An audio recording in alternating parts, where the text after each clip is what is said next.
নমস্কার, আপনাদের স্বাগত জানাই চ্যানেল রূপম মুখার্জি বেঙ্গলিতে।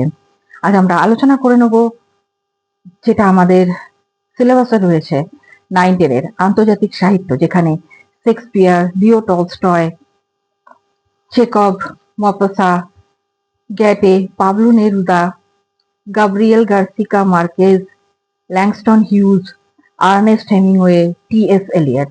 তো আমরা চেষ্টা করব দুজন দুজন করে সাহিত্যিকের কথাবার্তা আলোচনা করে নিতে, যাতে একটু তাড়াতাড়ি আমরা সময়ের মধ্যে আলোচনা শেষ করতে পারি। আপনাদের যদি আজকে আমরা আলোচনা করব শেক্সপিয়ার ও লিও টলস্টয়। আপনাদের যদি কোনো প্রশ্ন থাকে শেক্সপিয়ার ও লিও টলস্টয় নিয়ে, তাহলে অবশ্যই আমাকে করতে পারেন কমেন্টসের মাধ্যমে, আমি আপনাদের উত্তর দেওয়ার চেষ্টা করব। আর টেলিগ্রাম টেলিগ্রাম আর হোয়াটসঅ্যাপ চ্যানেলের লিংক দেওয়া আছে। কোনো প্রশ্ন থাকলে অবশ্যই আপনারা আমাকে ইমেলের মাধ্যমে করতে পারেন। সবটাই দেওয়া আছে ডেসক্রিপশন বক্সে, আপনারা ডেসক্রিপশন বক্সে গেলেই সবটা পেয়ে যাবেন। চলুন শুরু করা যাক আজকের আলোচনা। আন্তর্জাতিক সাহিত্য, উইলিয়াম শেক্সপিয়ার। উইলিয়াম শেক্সপিয়ারের জন্ম তারিখ ও সালটি কত? 26শে এপ্রিল 1564 সাল। উইলিয়াম শেক্সপিয়ারের মৃত্যুর তারিখ ও সালটি উল্লেখ করুন। 23শে এপ্রিল 1616। শেক্সপিয়ার যে হিসেবে পরিচিত, তিনি নাট্যকার, কবি এবং অভিনেতা হিসেবে পরিচিত। শেক্সপিয়ারের সাহিত্যে যে যুগবিভাগ অবস্থান করেছিল তা হল দ্য এজ অফ এলিজাবেথ। ইংল্যান্ডের জাতীয় কবি বলে আখ্যায়িত করা হয় উইলিয়াম শেক্সপিয়ারকে। শেক্সপিয়ারের জন্মস্থানটি হল ইংল্যান্ডের স্ট্র্যাটফোর্ড অন অ্যাভন। ইংল্যান্ডের যে নাট্যকারের রচনা পৃথিবীর প্রতিটি প্রধান জীবিত ভাষায় অনুদিত হয়েছে তিনি হলেন শেক্সপিয়ার। বার্ড অফ অ্যাভন বা অ্যাভনের চারণ কবি বলা হয় শেক্সপিয়ারকে। শেক্সপিয়ারের দাম্পত্য সঙ্গী ছিলেন অ্যানি হ্যাথওয়ে। শেক্সপিয়ারের সন্তানের নাম হলো সুজান জুডিথ হ্যামলেট। শেক্সপিয়ার লন্ডনে অভিনেতা ও নাট্যকার হিসেবে যথেষ্ট খ্যাতি অর্জন করেন যে সময়কালে, সেটি হলো 1585 থেকে 1592। শেক্সপিয়ারের নাট্যজগৎ থেকে সরে আসেন যে সালে, সেটি হলো 1613 সাল। শেক্সপিয়ারের পরিচিত রচনাগুলির অধিকাংশই মঞ্চস্থ হয়েছিল যে সময়কালের মধ্যবর্তী সময়, সেটি হলো 1589 থেকে 1613 সাল। শেক্সপিয়ারের প্রথম দিককার রচনা ছিল মিলনান্তক এবং ঐতিহাসিক নাটক। 16 শতাব্দীর শেষ লগ্নে মিলনান্তক ও ঐতিহাসিক নাটক, যার দক্ষতায় শিল্প সৌকর্য ও আভিজাত্যের মধ্য গগনে উঠেছিল, তিনি হলেন শেক্সপিয়ার। 1623 সালে দুটি নাটক বাদে শেক্সপিয়ারের সমগ্র নাট্য সাহিত্যের ফার্স্ট ফোলিও প্রকাশ করেন তার দুই প্রাক্তন নাট্য সহকর্মী। শেক্সপিয়ারের জন্মদিন যে দিনে পালনের প্রথা রয়েছে সেটি হলো Saint George's Day. Shakespeare First Folio প্রকাশিত হয় 1623 সালে। যে সময়কালকে শেক্সপিয়ারের জীবনের হারানো বছর বলা হয় সেটি হলো 1585 থেকে 1592 সাল। শেক্সপিয়ার প্রথম জীবনীকার তথা নাট্যকার নিকোলাস রো শেক্সপিয়ার লন্ডনে পালিয়ে আসার কারণ হিসেবে উল্লেখ করেছেন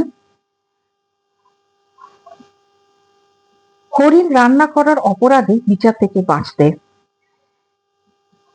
শেক্সপিয়ারের ফার্স্ট ফোলিও প্রকাশকালে যে দুটি নাটক অন্তর্ভুক্ত করা হয়নি সে দুটি হলো টু দ্য নোবেল কিংসনে এবং পেরেঞ্জিস প্রিন্স অফ টায়ার।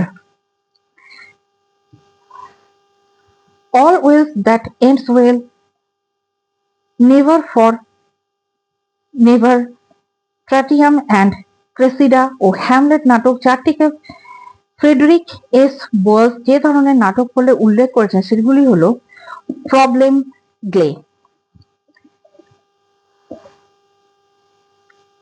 কোরিওলেনাম নাটকটি শেক্সপিয়ারের ঐতিহাসিক নাটকের ধারার মধ্যে পড়ে না। তাহলে শেক্সপিয়ারের ঐতিহাসিক নয় এমন একটি নাটকের নাম বলুন, তাহলে কি বলবেন? কোরিওলেনাস। নিচে যে নাটকটি শেক্সপিয়ারের হারিয়ে যাওয়া নাটকের মধ্যে পড়ে সেটি হলো কার্ডেনিও। শেক্সপিয়ারের কবিতার মধ্যে যে রচনাটি পড়ে না সেটা হলো মাচ স্যাভো অ্যাবাউট নাথিং। তাহলে পরে কোন রচনাগুলি? The rape of Lucrece, the passionate pilgrim, Venus and Adonis. নিচে যে রচনাটি অপ্রমাণিক নয়, টিমন অফ অ্যাথেন্স। শেক্সপিয়ার যাদের ভালোবাসার জন্য বলেছিলেন, great love demands great sacrifice, Antony Cleopatra. To be or not to be, that's the question. অর্থাৎ করবো কি করবো না যে নাটকের উক্তি, সেটি হলো হ্যামলেট। এটি কিন্তু খুব বিখ্যাত উক্তি, এটা আপনাদের মনে রাখতে হবে। পৃথিবীর জীবন নামক নাট্যমঞ্চে সবাই এক একজন অভিনেতা অভিনেত্রী, শুধুমাত্র চরিত্রগুলি ভিন্ন। যে নাটক থেকে গৃহীত সেটি হলো অ্যাজ ইউ লাইক ইট। ডেনমার্কের ওই পাগল ছেলেটা কি করে তার তেতো তলোয়ার দিয়ে পৃথিবীটাকে জয় করে ফেললো, ভাবতে ভাবতে আমার দাড়ি থেকে গেল। হ্যামলেট নাটকে হ্যামলেট সম্পর্কে উদ্ধৃতি করেছেন জর্জ বার্নার্ড শ।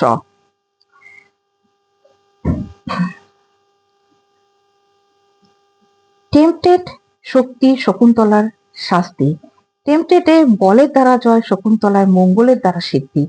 টেম্পটেডে অর্ধপদে ছেদ, শকুন্তলার সম্পূর্ণভাবে অবসান। রবীন্দ্রনাথ যে প্রবন্ধে উক্তিটি করেছেন সেটি হলো শকুন্তলা। মিরান্ডা ও ডেসডিমোনা প্রবন্ধটির রচয়িতা হলেন বঙ্কিমচন্দ্র।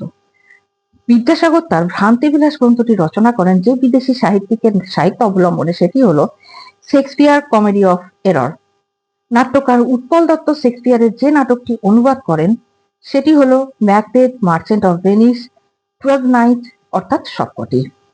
মধুসূদনের কৃষ্ণকুমারী নাটকে ভীমসিংহের মানসিক আলোড়ন শেক্সপিয়ারের নাটকের যে চরিত্রকে মিলিয়ে দেয় সেটি হলো কিং লিয়ার। মধুসূদন শেক্সপিয়ারের কিং জন নাটকের বার্নার চরিত্রের আদর্শে গড়ে তুলেছেন কৃষ্ণকুমারী নাটকের যে চরিত্রটি, সেটি হলো বলেন্দ্র সিংহ। অন্নদা প্রসাদ বসু অনঙ্গ রঞ্জিনী নামক শেক্সপিয়ারের যে নাটকটি অনুবাদ করেন সেটি হলো অ্যাজ ইউ লাইক ইট। শেক্সপিয়ারের সিম্বলাইন নাটকের একজন অনুবাদক হলেন সত্যেন্দ্রনাথ ঠাকুর। চেষ্টা করেছিলাম যে যাতে লিও টলস্টয়েরও আজকে আলোচনা করা যায়, কিন্তু সময়ের অভাবে শুধুমাত্র শেক্সপিয়ারই আলোচনা করলাম আপনাদের সাথে। কোনো প্রশ্ন থাকলে অবশ্যই আমাকে জিজ্ঞাসা করতে পারেন। দেখা হচ্ছে পরের ভিডিওতে। ভালো থাকবেন, ধন্যবাদ, নমস্কার।